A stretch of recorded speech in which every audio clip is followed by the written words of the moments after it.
Hello good afternoon everyone. कैसे हैं आप सब? आई होप आप सब ठीक होंगे, अच्छे होंगे। तो जैसा कि आप सब जानते हैं, मेरा नाम अनिल भुन्ना है और मैं यूट्यूब पर एजुकेशनल कंटेंट बनाता हूं।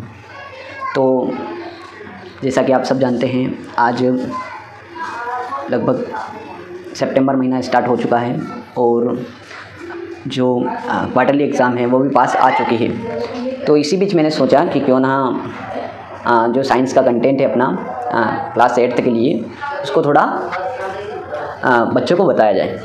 ठीक है, तो आज अपन चैप्टर 1 जो है क्रॉप्स के बारे में है, क्रॉप्स प्रोडक्शन एंड मैनेजमेंट, उस पर बात करेंगे। तो अगर वीडियो अगर आपको अच्छा लगे तो लाइक कर दीजिएगा और शेयर कर दीजिएगा, और भी वीडियो अगर चाहिए तो आप अपने इस चैनल को सब्सक्राइब भी कर सकते हैं। ओके, तो चलिए स्टार्ट करते हैं आज का वीडियो, जो कि क्लास 8th का होने वाला है साइंस के ऊपर। ओके, चलो देखते हैं, क्रॉप्स के बारे में है पूरा। ओके, चलो इंग्लिश मीडियम के लिए लिखा इंग्लिश में गया है और मैं बीच बीच में थोड़ा बहुत हिंदी मीडियम में भी समझाता जाऊंगा आपको, ताकि हिंदी मीडियम वालों को भी कोई परेशानी नहीं आए, क्योंकि ऐसा ज़रूरी नहीं है कि केवल इंग्लिश मीडियम वाले ही वीडियो देख रहे हों, बहुत सारे उसमें हिंदी मीडियम वाले स्टूडेंट भी होते हैं। तो देखते हैं अपन पहला जो चैप्टर है, जैसे कि अपन लोग रोज़ कुछ ना कुछ खाते हैं, जैसे एनर्जी के लिए फ्रूट्स वगैरह खाते हैं, वेजिटेबल्स, फ्रूट्स, ये सारी चीज़ें अपन शॉप से लेकर आते हैं। तो शॉप से अगर अपन चीज़ें लेकर आते हैं तो शॉप पर कहाँ से आती है, तो ये चीज़ सोचने वाली है। ठीक है, तो इस तरीके से अपने माइंड में एक बात आती है, वो आती है क्रॉप्स की, फसल की, कि भाई फसल जो किसान लोग, जो फार्मर लोग हैं, वो खेती करते हैं, वो किस तरीके से उगाते हैं, किस तरीके से ग्रोइंग करवाते हैं, इसके ऊपर ये पूरा चैप्टर रहने वाला है। तो मैं ज़्यादा टाइम नहीं लूँगा, मेन चीज़ें ही बताऊँगा, क्योंकि क्वार्टरली एग्ज़ाम्स के से रिलेटेड पढ़ रहे हैं अपन। ओके, सो अपना जो फर्स्ट टॉपिक है ना, अपना वैसे भी जो इंडिया है पूरा कृषि प्रधान देश है ना, इसमें फार्मिंग सबसे ज़्यादा होती है। ओके, तो क्रॉप्स फसल किसे कहते हैं या वो देखना अपन को। तो क्या एक दो पेड़ का उग जाना, जैसे मान लो कहीं पर थोड़े बहुत गेहूं की जो क्रॉप्स है वो उग रही है ना, तो क्रॉप्स किसको बोलेंगे, मेन वर्ड ये है। तो यहाँ पर लिखा हुआ है crops when similar plants are grown on large scale in a particular area, it is called crops. ये लिख रखा है यहाँ पर, मैं थोड़ा आपके हाईलाइट कर देता हूँ इसको।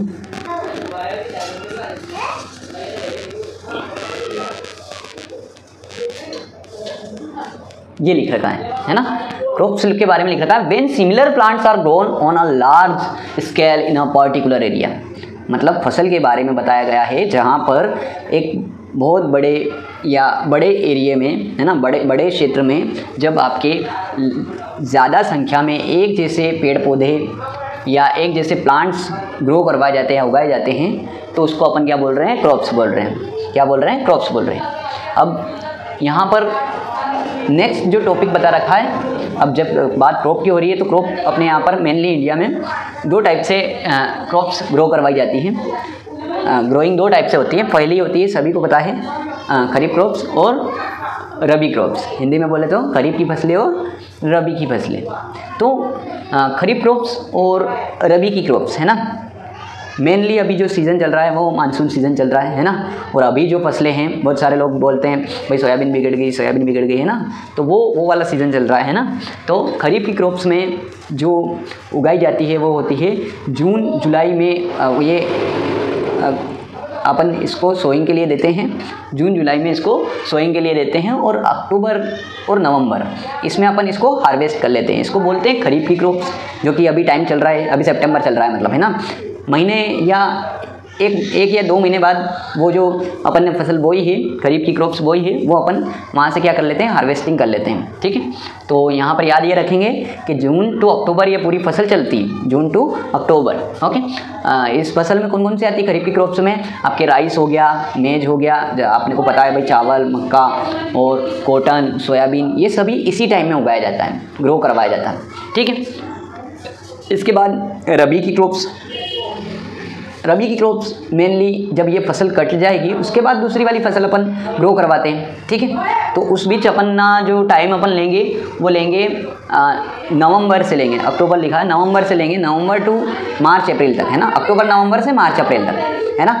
तो अक्टूबर में अगर वो कटी अपनी फसल तो नवंबर में अपन मेनली वो ग्रोइंग करवाएंगे, उसमें बीट होगा, मस्टर्ड होगा, ग्राम, पी, ये सारी चीज़ें अपन उसमें उगाने वाले हैं, चने है ना, मस्टर्ड, बीट्स, ये सारी चीज़ें अपन, गेहूं वगैरह की फसल, ये सारी चीज़ें अपन उस रबी की क्रॉप्स में ग्रो करवाते हैं। और काटते कब हैं? मार्च अप्रैल में, जब अपने एनुअल एग्ज़ाम स्टार्ट होने को होती है तब अपन इसकी गेहूं की कटाई होती है, बीट्स है ना, बीट्स की क्रॉप्स को हार्वेस्ट किया जाता है। इसके अलावा एक टाइप की और क्रॉप्स होती है जो इसमें दे नहीं रखी है, जायद फसलें जिनको बोला जाता है, जायद क्रॉप्स बोला जाता है, जो कि मेनली समर सीज़न में, 3 सीज़न हो गए ये, ऊपर वाला अपना खरीफ क्रॉप्स रेनी सीज़न में, रबी क्रॉप्स विंटर सीज़न में, और जो जायद क्रॉप्स है वो समर वेकेशन के टाइम पे होता है। और उसमें खासकर जो वाटरमेलन है, मस्क मेलन है, इनकी खेती होती है ना, इनका अपन इनको यूज़ करते हैं, पम्पकिन वगैरह, ये सभी जायद क्रॉप्स में आ गया। वेजिटेबल और फ्रूट्स की जो खेती होती है वो गर्मियों में होती है। ओके, नाउ नेक्स्ट इज़, अब जब अपन फसल बो रहे हैं, है ना, तो फसल को बोने के लिए सबसे पहले क्या करा जाता है, ठीक है। सबसे पहले होता है आपके यहाँ पर कुछ स्टेप्स दे रखी है, यहाँ पर देखिएगा, ये अपन ने अभी पढ़ लिया है जो अपन अभी बात कर रहे हैं, ये types of crops upon already अभी पढ़ चुके हैं। खरीफ क्रॉप्स पकड़ लिया अपन ने, रबी की क्रॉप्स पढ़ लिया अपन ने। एग्रीकल्चरल प्रैक्टिस स्टेप्स, कुछ स्टेप्स होती हैं, जैसे 5 से 6 स्टेप्स हैं। खरीफ क्रॉप्स सभी टाइप की जो क्रॉप्स है उनको ग्रो करवाने में सबसे पहले अपन करवाते हैं सॉइल की प्रिपरेशन ऑफ सॉइल। सबसे पहले मिट्टी को अपन को सही करना पड़ता है ना, मिट्टी को क्या करना पड़ता है? सही करना, प्रिपरेशन ऑफ सॉइल, मिट्टी तैयार करते हैं, है ना, पहले उसको समतल बनाते हैं, ऐसे प्लान स्ट्रक्चर होना चाहिए, ठीक है। उसके बाद उसमें फिर अपन सोइंग करवाते हैं, सीड्स वगैरह डालते हैं, उसके बाद पहले हकाई हो रही थी, है ना, उसके बाद फिर इसमें सोइंग वगैरह करवाते हैं। फिर सोइंग के बाद आपके थोड़ा नीचे आ इसका दें इसको, सोइंग जब आपने बीज बो दिए, सोइंग हो गई, उसके बाद आप इसमें मेन्यूअर डालते हैं, है ना, खाद वगैरह डालते हैं, फर्टिलाइज़र्स, अगर मेन्यूअर आप चाहें तो नेचुरल या आर्टिफिशियल केमिकली जो भी यूज़ करना हो, केमिकल फर्टिलाइज़र का भी यूज़ कर सकते हैं, जो भी आपको यूज़ करना हो। इसमें भी 2 टाइप के होते हैं ना, ओके, फर्टिलाइज़र्स यूज़ कर लिए आपने।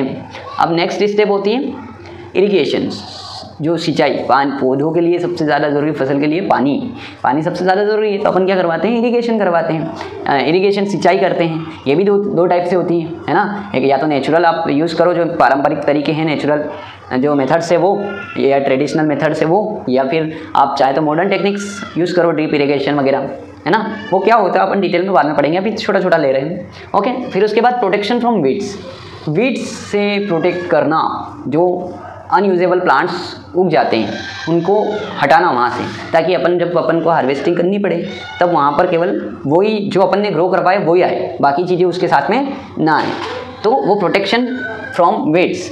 उसके अलावा नीचे आने दो, ठीक है, 1 2 3 4 5 हो गई। जब वीड्स का ये हो जाएगा, प्रोटेक्ट हो जाएगा, तो लास्ट स्टेप आ जाती है अपनी यहाँ पर अगली जो वो होने वाली है, वो हार्वेस्टिंग है, जिसमें लिखा नहीं आया है हार्वेस्टिंग स्टेप्स। उसके बाद यहाँ पर जब हार्वेस्ट कर लेते, फसल बो लेते, तो उसके बाद फिर उसका स्टोरेज करना रहता है, जहाँ पर अपन कहीं पर उसको इकट्ठा कलेक्ट करके रखते हैं, जैसे बफर स्टॉक वगैरह बहुत सारे तो दुकानों शॉप्स पर आ जाते हैं वहाँ से ट्रेवलिंग के द्वारा, है ना। तो ये कुछ एग्रीकल्चरल स्टेप्स होती है जो अपन यूज़ करते हैं फसल के टाइम पे।